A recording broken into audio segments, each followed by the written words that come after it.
This is the Radio Apprentice. You're listening to Oracle Radio Podcast. Now, in the case of late Peter Rufai, who has just been buried, a lot of people have argued that the Nigerian government failed him when he was alive. The Nigerian government refused to take care of him when he was alive, despite the fact that he was a legend for this country and he played football for this country. While some other people have counter-argued, saying that Peter Rufai played football. Okay, he made money while playing football. He was supposed to have saved for his retirement. Well, let's crash the argument. Now, like other countries, Nigeria does not have institutions that takes care of their retired athletes. Like other countries, Nigeria does not have a structured pension scheme for their retired athletes. Like other countries, Nigeria does not have a welfare scheme for their retired athletes.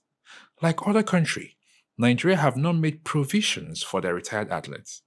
And that's the reason why it looks as if everybody deserves some sort of special treatment from the government, because Nigeria lacks critical institutions. Now, if these structures were put in place, ex-footballers would have been taken care of, ex-athletes would have been taken care of without the government being called out at any time. Now, it is because we don't have these institutions and we are not even ready to set up these institutions, that's the reason why we're having these problems. What would it cost the government to set up institutions for things to just go normal? What would it cost them? Now let's come down to the normal scheme of things. Let's assume that you stop playing football. What it means in this country is that if you stop playing football, you can't get a job in Nigeria because there are no jobs. Now, if you stop playing football, you can't actually get a proper health care because we don't have a proper health care structured in this country. We don't have affordable healthcare. It is not even structured to take care of people when they're really sick. If you have money, you have to fly abroad. Now, if we take away the fact that Nigeria does not have institutions set up for her retired athletes, what about setting up institutions to manage average Nigerians? Meaning that even as a former footballer, you can walk into a proper hospital in Nigeria and the hospital will take care of you on a budget. Yes.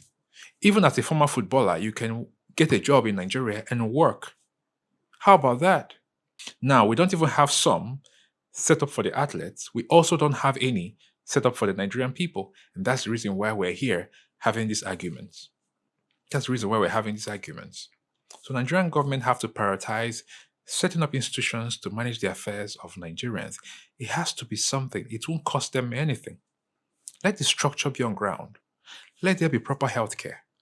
Let there be jobs. Set the ball rolling for things to happen in the country.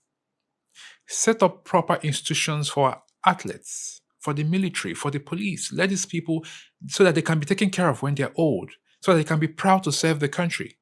People would have to join certain institutions in the country because they know that they would benefit when they're old. And that's the reason why they want to join.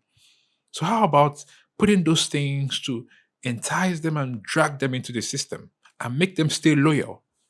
Because they know that if they're not loyal to the system, they might lose their benefits. But now there are no benefits. And so everybody is just scrambling here and there, trying to benefit as much as they can now because they know that there's nothing for them in the future. That's wrong. It is really wrong. Hey, testing the mic 1 2 1 2. This is the Radio Apprentice. You are listening to our Radio Live podcast. Yeah, stay tuned. I'll be right back.